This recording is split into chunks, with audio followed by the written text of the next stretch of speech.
Bueno, pois como no vídeo anterior falamos do sensor BMP180, que é este que temos aquí, deberíamos de ter e telo conectado co esquema que tamén vimos no vídeo anterior, moi simple, con solo 4 cables o conectaríamos ao Arduino.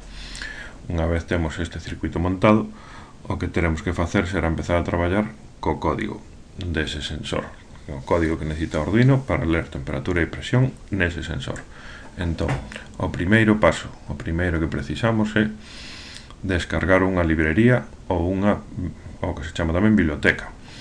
E iso que é? Pois unha librería ou biblioteca é un conxunto de código como este trociño de aquí, por exemplo, que podemos ver, vale?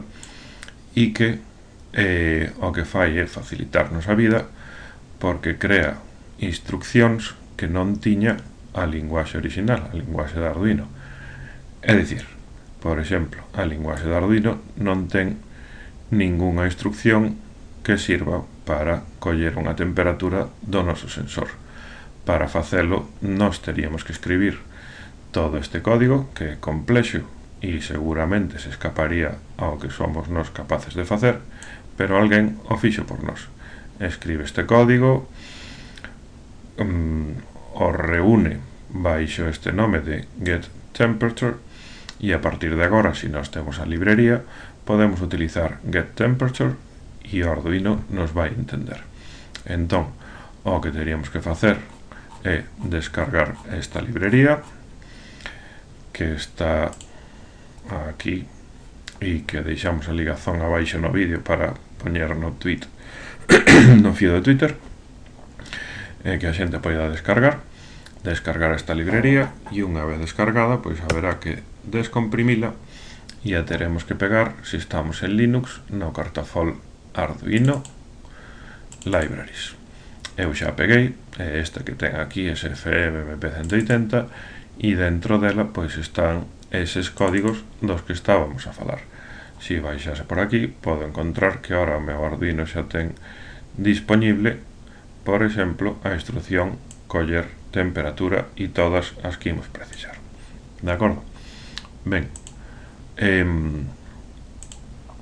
unha vez descargada a librería, ao que nos vamos ir é directamente ao código e imos ver o código, que tamén deixaremos a ligazón na descripción do vídeo, un código que pode descargar calquera e que imos, aínda que está ben comentado en cada línea ou cada parte de líneas, imos ver máis ou menos as súas partes máis importantes.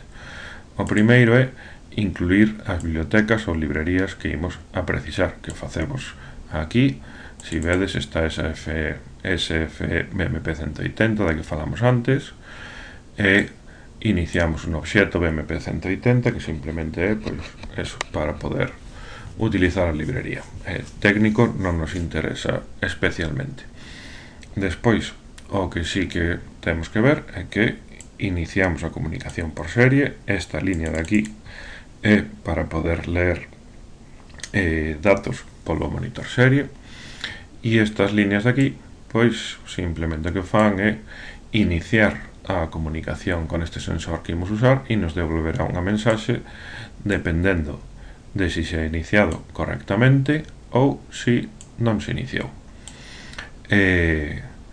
Outra parte do código que tamén se executará unha sola vez é mirar e imprimir o tempo que tarda o sensor en facer as medidas. Isto pode ser importante porque, bueno, poderemos así saber canto leva a facer cada medida e se queremos enviar estes datos cada segundo, telo en conta ou non. Como vai ser pouco, nós non imos ter en conta. E logo, pois, bueno, as partes máis importantes. E se vedes, non son moi complicadas. Declaramos aquí unhas variables onde imos guardar os datos. T será para temperatura, P para presión e A para altitude. Vou ampliar un poquinho isto. E despois, entre outras instruccións que son un pouco máis complexas, poderíamos explicalas, pero non son relevantes, o que vemos é que iniciamos a lectura de temperatura. Iniciamos a temperatura con estas instruccións da biblioteca que podemos utilizar porque a temos instalada, e despois lemos unha temperatura a cal lle chamamos T. e facemos o seguinte con presión. Iniciamos a medida de presión, este 3 é porque facemos 3 medidas de presión e calculamos a media, e despois facemos, collemos esa presión que tamén a collemos con unha temperatura, en relación a unha temperatura, máis ben. Pero, bueno, o resultado disto é que se queda guardada a presión na variable P e a temperatura na variable T.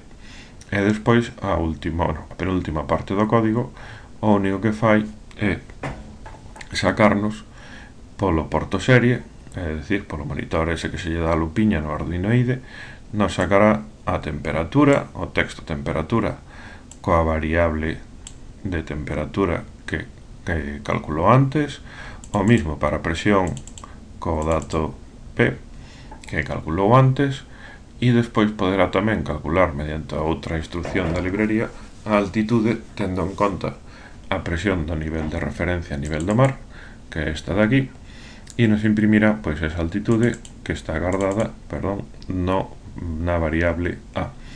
E por último, para que estas medidas, como se nos pide no CANSAT, sexan cada segundo, o que facemos é esta instrucción delay 1000, que o que fai é simplemente decirlle ao Arduino que non ten que facer nada, é dicir, que ten que esperar durante 1000 milisegundos, que é un segundo.